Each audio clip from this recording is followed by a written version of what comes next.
and turn things over to our CAO. So the first item on the agenda is your report from the Regional and Corporate Services Committee. Thank you. So we had one of those 5-minute meetings this morning, but we did have time to appoint Director Stobart to represent the FBRD at the Stalo Treaty Table and also at the Metro Vancouver Indigenous Relations Committee. And we talked a little about the FEX expansion of the transit system down to the Lougheed Highway, which was very warmly received. But that was about the limit of the debate amongst the directors. So I'll turn things back to Ms. Kinman. Thank you. So just looking for approval of the agenda and late items. For a motion. Adamson. Moved Adamson, second Dixon. Any discussion? Seeing none, all in favor? Contrary, motion carries. 4.1, we have the draft Electoral Area Services Committee meeting minutes of January 13th, 2022. Okay. Move Adamson. Motion. Moved Adamson, second Bales. Any discussion? Hearing none, all in favor? Contrary, motion carries. 5.1, we have the 2022 annual conferences attendance for electoral area directors. There's a motion for your consideration. Okay, in case there is an in-person conference, Move Adamson. moved Adamson, second Dixon. Dixon. Any discussion? Hearing none, all in favor? Contrary, motion carries. 6.1, we have the 2022 grant and aid request for the Columbia Valley Ratepayers Association and Electoral Area H. Mover, Director Dixon, second Director Raymond. Adamson. Any discussion? Dixon. Go ahead, Director Dixon, please. Just happy to support this and the one that follows. It's the gazebo is an outdoor structure that was collapsing. So, but it's really important with we're getting a few wedding rentals and coming up again. And so we want to have the place ready for them. And so does the Ratepayers Association. So happy to support this. Great. Thank you, Director Dixon. All those in favor? Contrary, motion carries. 6.2, we have COVID-19 Safe Restart Grant Funds for a 2022 grant and aid, Columbia Valley Association and Electoral Area H. Motion, move Director Dixon, second Director Adamson. Discussion, hearing none, all in favor? Contrary, motion carries. 6.3, we have a 2022 grant and aid request for the Hemlock Valley Homeowners Association in Electoral Area C. Okay, for a motion, perhaps Director Bales? Seconder? Second Raymond. Second Raymond. Any discussion? No. Hearing none, all in favor? Contrary, motion carries. 7.1, we have ECOM 911 and Next Generation 911 technology. This is an information report intended to just begin the process of informing the committee and the board about this technology requirement that will be impacting the service, but staff are happy to answer any questions that you might have. Okay, discussion. Dixon. Go ahead, Director Dixon. Thank you, Mr. Chair. And thank you for the report. I'm just I'm seeing this. So these changes that are likely coming, how do they impact rural areas that already don't have the ability for 911 cell calls or texting? Good question, Director Dixon. I'm going to, I see that Kelly Lonsborough has turned on her camera and see if she can field that one. We also have Yatter Wong on the phone as well, who oversees this service. So we'll just start with Kelly, perhaps. Thank you. Through the chair to Director Dixon. The implementation of the Next Gen 911 is expected to improve coverage. What we understand is it's a digital system as opposed to analog. So when it does get implemented, we are expecting coverage to increase. Perhaps, Yatter, if there's anything else I've missed on that, if you don't mind, Mr. Wong, if you don't mind adding to that, that would be great. Thank you. Thank you, Kelly. Through the chair to Director Dixon. So basically what Kelly says is the same wording that I have. Currently, right now, the hardware will be purchased or will be looked at being purchased by ECOM to provide the upgrades. Additionally, the new network will provide dual support for the existing analog plus digital. So in some rural remote areas that are not capable of handling the latest and greatest technology, i.e. 5G, they will still support the ability for the current technology that we're currently working with, which is the analog system. Furthermore, they're also reviewing to see for any additional equipment that will be required to enhance and provide better service than what we have right now. Thank you. May I ask one more, Mr. Chair? A follow-up? Absolutely. A comment, really? I appreciate that. I just hope that as we go along with the conversations, I mean, I understand the need to improve. I just, but we're still in the dark ages in Columbia Valley, and people are really rather upset about it. And I think with this, well, it's great. I just think a continued message still could be, if there's conversations, that the infrastructure needs to be updated as well in order to provide a proper 911 service for people who live here.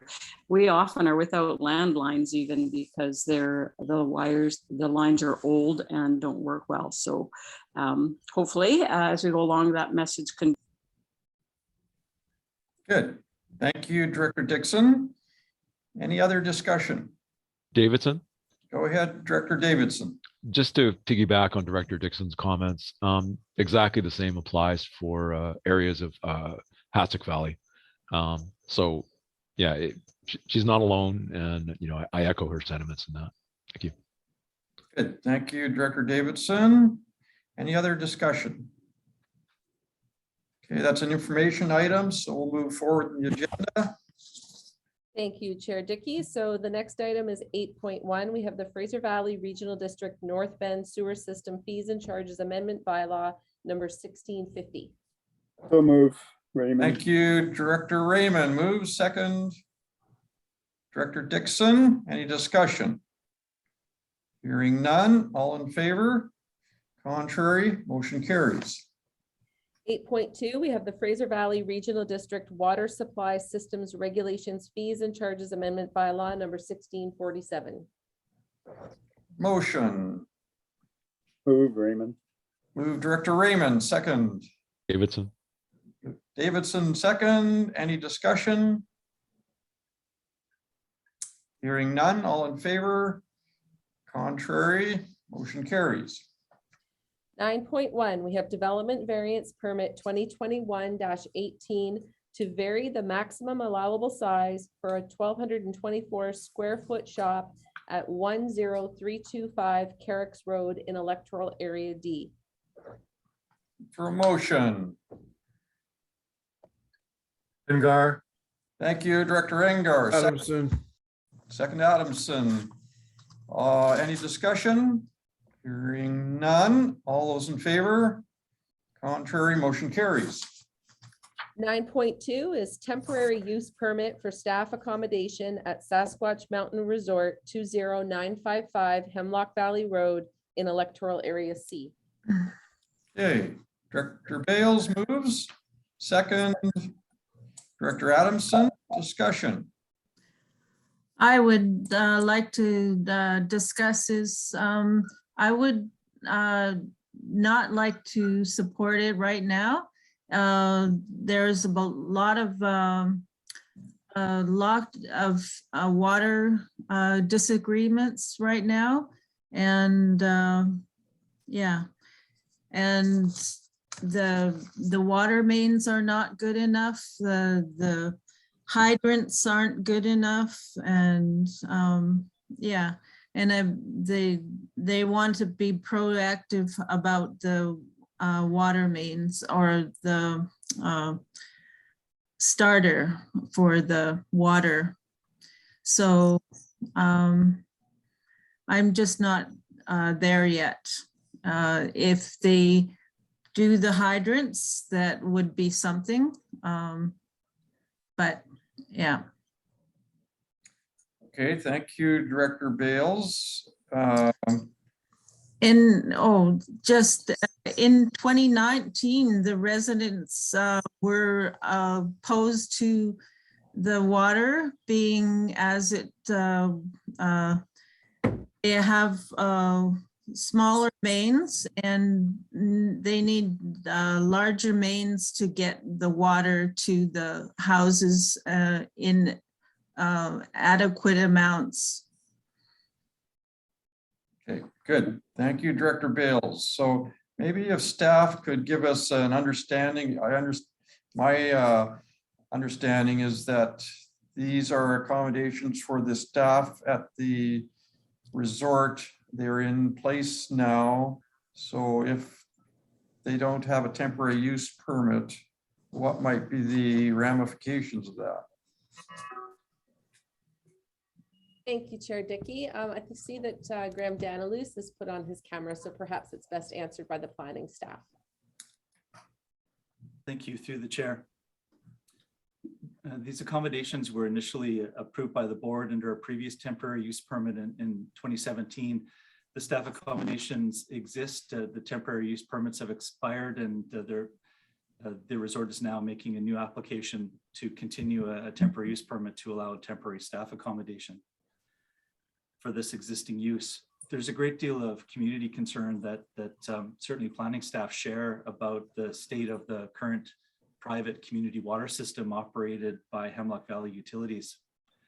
That system has challenges, and at the current time, the water utility is not providing for additional new connections, which is creating a problem in the community because, of course, we're unable to issue building permits where there's no source of potable water supply. Community relies on this utility for its water, and that's a major problem. Now, with respect to the temporary staff accommodations, they're already connected to the system. They've existed since 2017, and we have a letter of assurance from an engineering firm that private Hemlock water utility system can provide water to support the temporary staff accommodation and all of the existing connections. They are unable to provide water for new connections. That's fundamentally the challenge. At this point, the opinion of staff would be that there'd be little to be gained in terms of improving the water system overall by refusing this temporary use permit for an existing use for staff housing. That's a really important operational piece for that resort to operate through the winter. Okay, so that would seem like a fairly serious matter to be turning down this temporary use permit. I would invite discussion from other members of the committee. Davidson, Go ahead, Director Davidson. is there any relationship between Hemlock Utilities and the applicant, Sasquatch Mountain Resort? I mean, are they shared ownership or shared funding model, or does anybody know or can comment on that? Staff? Thank you. Through you, Chair. They are separate corporate entities, but they ultimately have the same owner, which is the Bearzan Group. Okay, thank you, Mr. Danilus. Any other discussion? Dixon. Go ahead, Director Dixon. Chair. So my question is two, I guess. Like, so this is a renewal. How many times can they continue to renew every 3 years, or is there a plan that down the road this whole system is going to be improved as the community plan comes into place, and all the other things that are going on in the area? Mr. Danilus? This is a private water utility regulated by the province, and we've been advocating very strongly, forcefully, on behalf of residents' interests and frankly our own interests, that the water utility identifies what's needed to make it so that additional connections to the system can be supported. We've also, of course, are engaging with the provincial regulators who ultimately have that authority and jurisdiction over this private system to make sure that that happens in a timely and transparent way. We're having trouble with that to this point. We've had some response from the utility owner, but not the one that we're looking for. And we understand that they're working on improvements and they hope to be accepting new connections within a period of some months. But frankly, we've not received the kind of information that would support those claims. And frankly, we're unsure about the actual timeline, but we continue to work on it. Now, Director Dixon, you'd also asked about temporary use permits. Temporary use permits, if this permit is issued by the board, it could be, they could come back and request a renewal in 3 years' time for an additional 3 years. And then upon expiry of that permit, they could reapply for a new temporary use permit. So the board, with board approvals, the temporary use could continue well into the future. That's not the intent. The development's approved under a temporary use permit in part because it's supported by an on-site sewage disposal system rather than a connection to the community sewage disposal system. That's a good move in the short term because the community system, which is also private and owned by the same utility operator, has capacity challenges as well. So I think it's advantageous for the community in the short term to have the temporary staff accommodation on a separate septic field on site, but that's not a good long-term situation. As the capacity of the private community sewer systems increased, the housing should be connected to the community sewer system and the land should be rezoned so that the use is a permitted use rather than have the resort owner come back every 3 years looking for renewals or new permits. Okay, thank you, Mr. Danilus. So right now we have a motion on the floor to issue the temporary use permit, and we have the electoral area director that represents Hemlock Valley not in support of the issuance. Are there, pardon me, Director Dixon, go ahead. I had a follow up if nobody else does. Is there a way, if we were chose to issue this, is there a way to also say with an expectation that after 3 years, they're going down doing some of the other things that Mr. Danilus had just outlined, whether it's a proper zoning for what's actually happening or just something so that it's not every 3 years another temporary use permit. I'm just wondering if we can add any kind of pressure and if that would help Director Bales. Mr. Danilus? The committee and board could certainly communicate to the applicant that they may not be amenable to a renewal in the future. I would suggest that you couldn't fetter the discretion of a future board in 3 years' time to renew or not, but you could certainly express your reluctance at the situation and the expectation that next time this comes in front of you, you would prefer to see it as a proper rezoning that takes care of the situation for the long term. Okay, thank you. Bales? Go ahead, Director Bales. In the meantime, their hydrants are not up to snuff, and 200-meter hydrants. And I wonder about things like that, getting them online. And well, I guess that's it. Okay, thank you, Director Bales. I'm wondering, oh, Director Davidson, go ahead. Thank you, Chair. Through you to staff, is there any way to feasibly hold them accountable to any kind of commitment to have the water system upgraded by a certain time as a condition of permit issuance? Mr. Danilus? Thank you, Chair. I think to a considerable degree, let me back up for a moment. We've got a certification from a professional engineer that the current water system is adequate for providing potable water to the to the temporary staff housing. And also they believe that the current infrastructure provides adequate fire flows to protect the employee housing. To some degree, these are separate issues, of course, and they're connected because they're occurring at the same time. But this temporary staff accommodation exists, and they've provided evidence from a professional engineer that they've got adequate water to support it. Now, at the same time, I believe FERD and certainly staff would be very strongly advocating for the resolution to the community water system problems so that property owners in that area can get on with building. And we should be aggressive in pursuing a response to that. I have some reservations about firmly linking the two issues, however. Yeah. Okay. Thank you, Mr. Daniluz. Just to follow up, Chair. Yeah, go ahead, Director Davidson. And I see Director Stobart's in the queue. Go ahead, Director Davidson. So again, like for timeframes on these, is it, I have no idea when the current temporary use permit expires. Another approach might be to defer a decision on this until we hear back from the water utility in a more definitive method or manner as to what their plans are.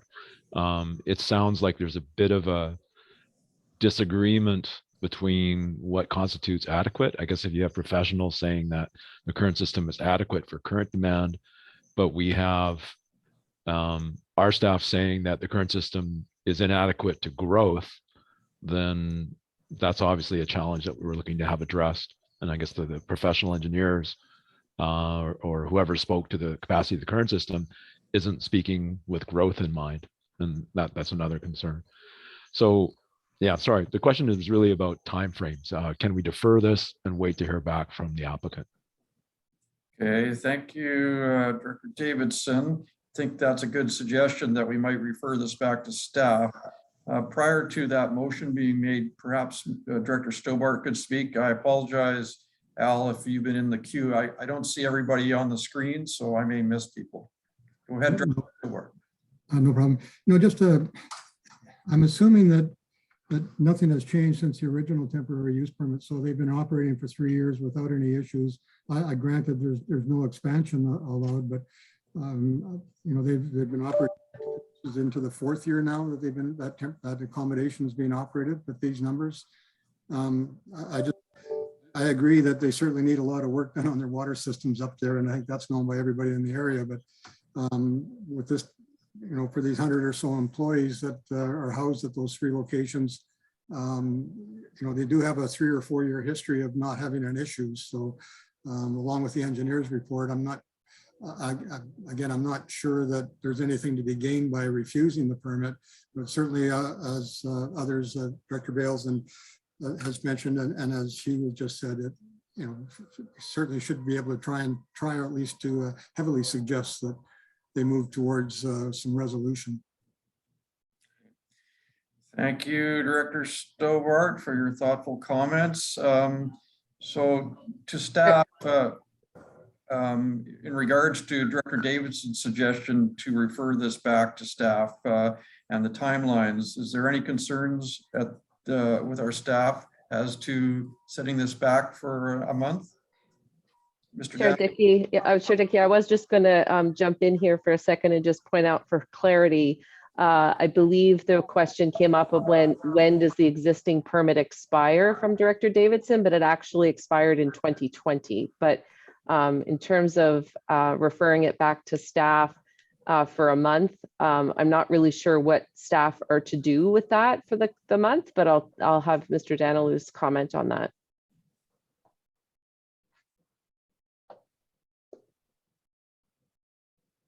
Through the chair. Yep.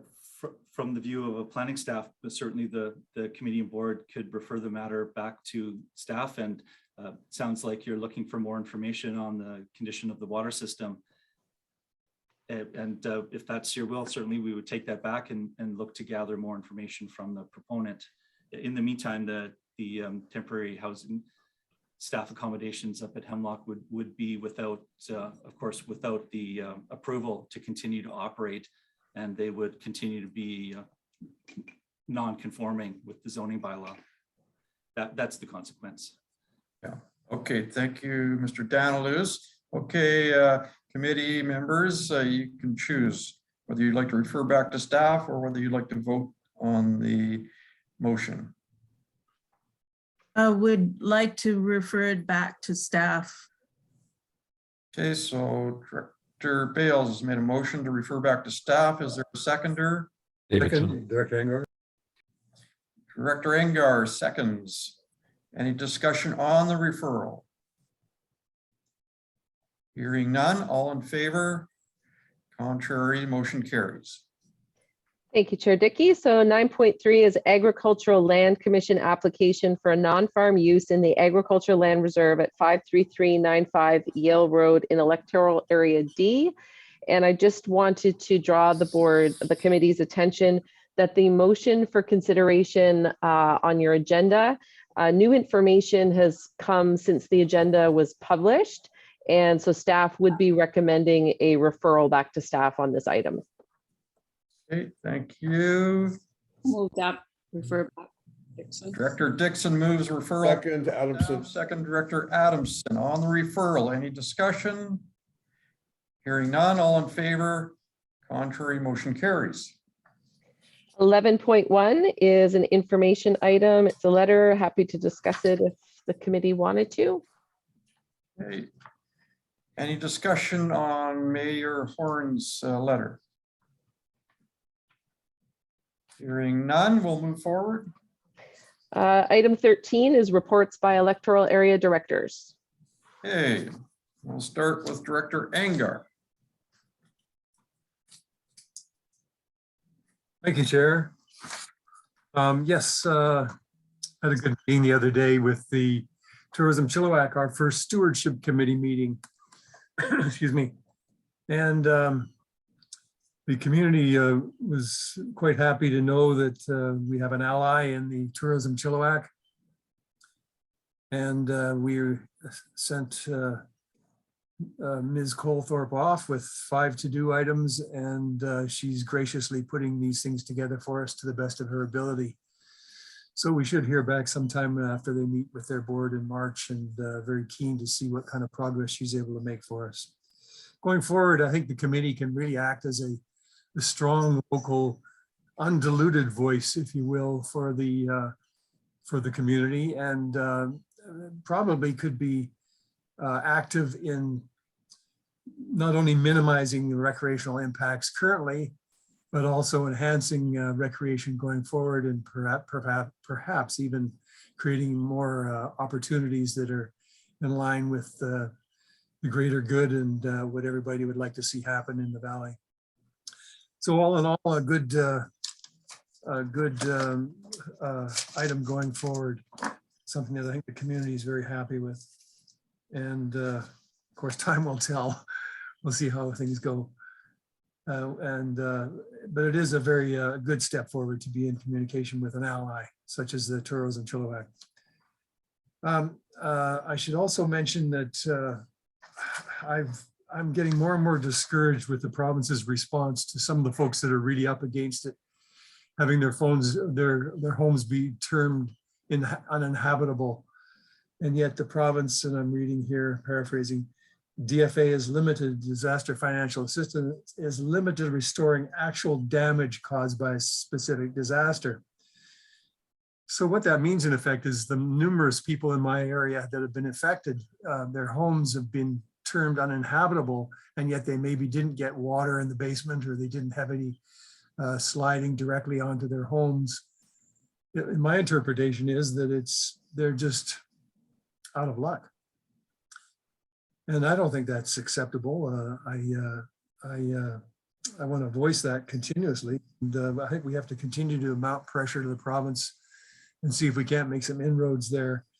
I do note that in a recent correspondence that the province is working on options for the government to consider around the issues of where existing rules and criteria for programs such as DFA have gaps and needs that are being unmet. So it sounds to me like they're moving in some direction, and which is yet to be known, but certainly the folks that are seeing their entire life savings of their home just evaporate because their home is being termed uninhabitable. that's a heck of a place to be in. And so we have to find some solutions for them. So I'd like to encourage staff and our boards in general to continue to pursue the province to find some kind of equitable assistance for these folks in particular. So that's it for me. A number of other issues, but I think that's all I've got to say at this time. Thanks. Good, thank you, Director Engar. And those mountain valleys do have a downside, but on the other side, the recreational value, that is absolutely a world-class recreational destination in the future. I'm sure it's going to be an amazing place. So thank you for your good representation. Director Dixon. Thank you, Mr. Chair.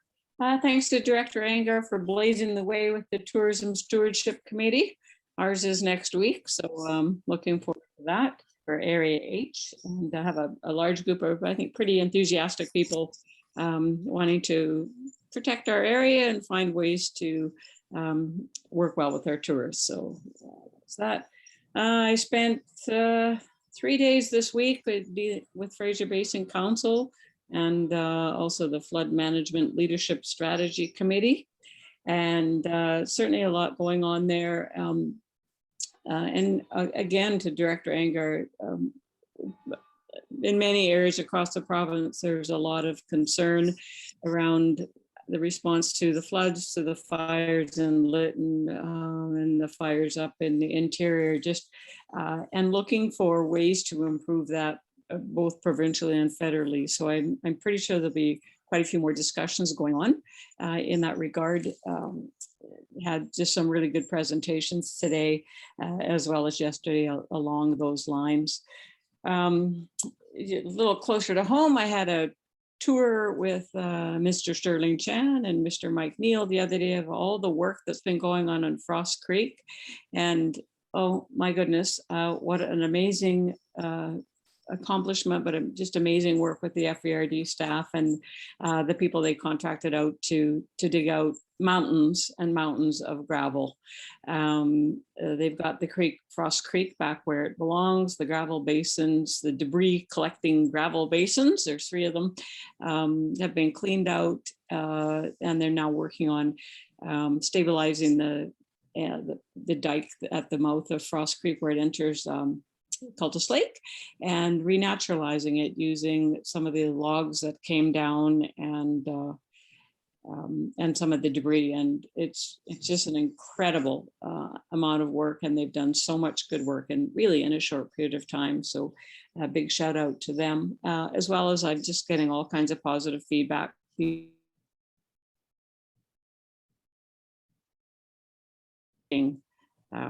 FERD for their response. Oh, my internet connection is unstable. Am I frozen? Momentarily. Yeah, and or maybe I'm unstable, whatever. Goose management has started up again at Cultus Lake, and we have a permit once again to help manage the goose population. So that our goal really is to just keep it in balance, because left unchecked, our concern is a little bit that the geese will take over. And it is an invasive species of geese called the cackling Canada geese. So we're working with that, as well as I had great conversation about Lakeside Trail. I know that again, David Urban and Megan Jackson are working on another section of the trail coming from Sunnyside Campground all the way around to Entrance Bay. So there'll be some work happening with that. Right now, most of it's behind the scenes. And then as time goes by, looking forward to seeing the trail coming along there. Well, I think that's it for me. Thank you. Good. Thank you, Director Dixon. Thank you for the good news on the FERD restorative works. And I think you deserve a medal for your work at the Fraser Basin Council. Oh, thank you. Director Adamson. Well, things have been quiet. I think good. That's a good thing. In most areas, I do go to Laidlaw. I have people that complain a lot in Laidlaw about the pipeline. So there's action down there. Othello, I'm looking forward to this meeting that staff is putting together for all the people that got displaced there. We need to, Director Ingar said it very, very nice. Yeah, we need to help these people. They're just like, their life is just, yeah. I can't, there's nothing really big happening other than just same old recovering from a disaster. That's about it for Area B. Thanks. Thank you, Director Adamson. We'll move to Director Stobart. Thank you, Mr. Chair. Not a whole lot to report. It's been pretty quiet as it often is. It's nice to see that the standing water from the fields is finally evaporated and farmers are able to get back out onto the entire properties again. That's good. Meeting next Friday, I believe it is, with representatives from Ottawa, the province, Lacamo First Nation regarding Taylor Road and the dike situation there, and hopefully that can finally be rectified.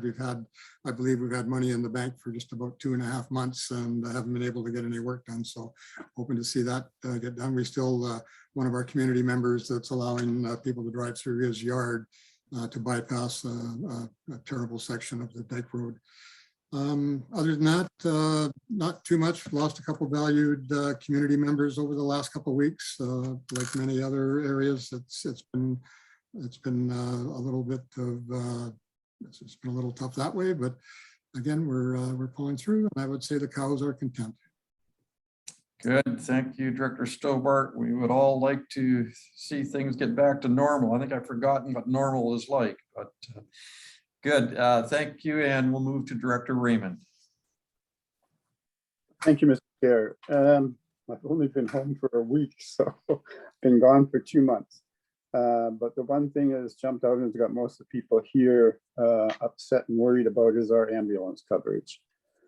So I have meetings set up to meet with Emergency Health Services, their union, and a couple of other people at the regional district office. And Ms. Kinnaman has graciously said she would sit in on that as well. There are times here, and especially when the highway was closed both ways, we had no ambulance coverage at all. There was no one here. The ambulances were here, but nobody manning them. And in just this last go around, from the 6th to the 9th, there was nobody here. And so we're trying to come up with some kind of solution as to what's happening.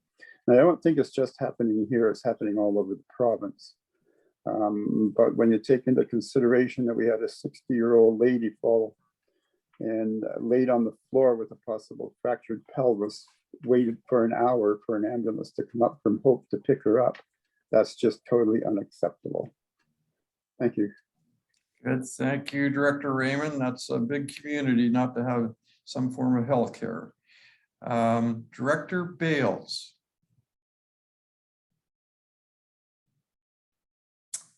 Had a good meeting, well, a pretty good meeting at Harrison Mills, but only, well, 40 something people showed up.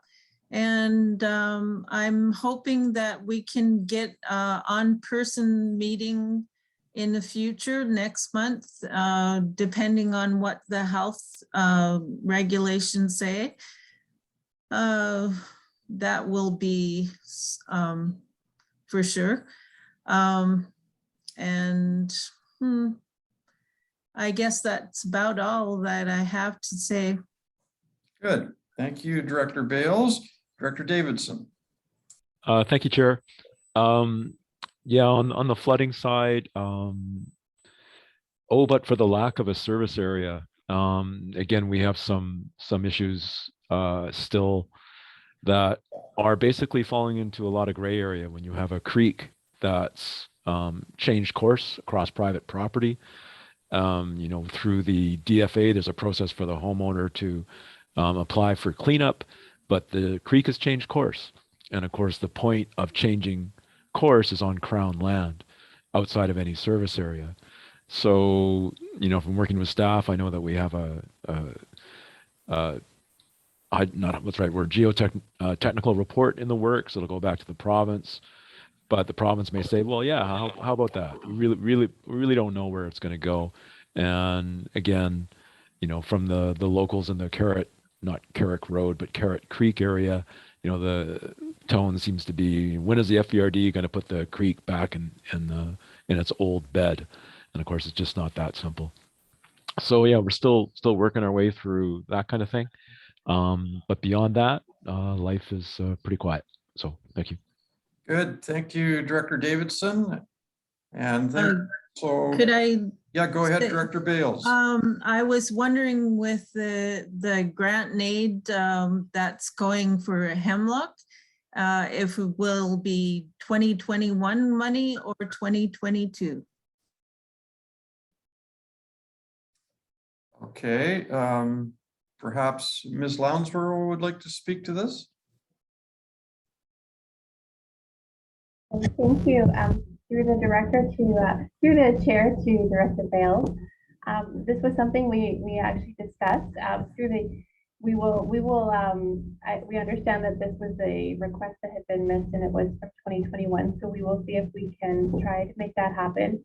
We're going to look at it through the audit perspective, but we'll follow up and make sure that we can do that. And if we cannot, we'll let you know. Good. Thank you, Ms. Lounsborough.